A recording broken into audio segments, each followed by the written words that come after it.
আজকে আমরা এই র্যালির মাধ্যমে মুসলিমবাসীকে জানাচ্ছি পবিত্র মাহে রমজানের শুভেচ্ছা। আহলান সাহলান মাহে রমজান। আজকে আমরা এই র্যালির মাধ্যমে রমজানের যে শিক্ষাগুলোকে আমরা মানুষের মাঝে উদ্বুদ্ধ করার চেষ্টা করেছি। এই রমজানের র্যালির মাধ্যমে আমরা মানুষকে জানাতে চাচ্ছি, আপনারা এই রমজান মাসে নিয়মিত নামাজ আদায় করুন, নিয়মিত রোজা রাখুন, দিনের বেলা হোটেল রেস্তোরাঁ বন্ধ রাখুন, সকল ধরনের খারাপ কাজ অশ্লীল কাজ থেকে আপনারা বিরত থাকবেন। এবং আজকের এই র্যালির মাধ্যমে আমরা জানাতে চাচ্ছি যে আমরা সুস্থ ধারার যে সংস্কৃতিটাকে চর্চা করে আসছি, সেই সুস্থ ধারার সংস্কৃতিকে আপনারাও গ্রহণ করুন। এই সুস্থ ধারার সংস্কৃতির ভিতরেই মহান রব্বুল আলমিনের কল্যাণ নিহিত।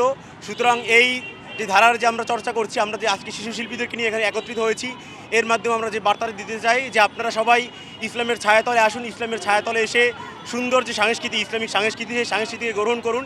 এর ভিতরে আপনাদের সকলে কল্যাণ রয়েছে। আমরা রোজা রাখছি, রোজা রাখবো, এবং এটা আল্লাহর পক্ষ থেকে আমাদের জন্য একটা ফরজ ইবাদত। আমরা হেরারসি শিল্পী গোষ্ঠীর কচিকাঁচা, শিশু কিশোর এবং হেরারসি সাবেক পরিচালক, বর্তমান পরিচালকদের পক্ষ থেকে সবাইকে আমরা ধন্যবাদ জানাচ্ছি। আজকে যারা এসেছে সবাইকে ধন্যবাদ জানাচ্ছি। সাথে সাথে রমজানের এই মাসে চাওয়া পাওয়ার মধ্য দিয়ে আমরা যেন আমাদের আত্মশুদ্ধি করে নিতে পারি, আমরা যেন গুনাহ মাপ চেয়ে মাসুম হতে পারি।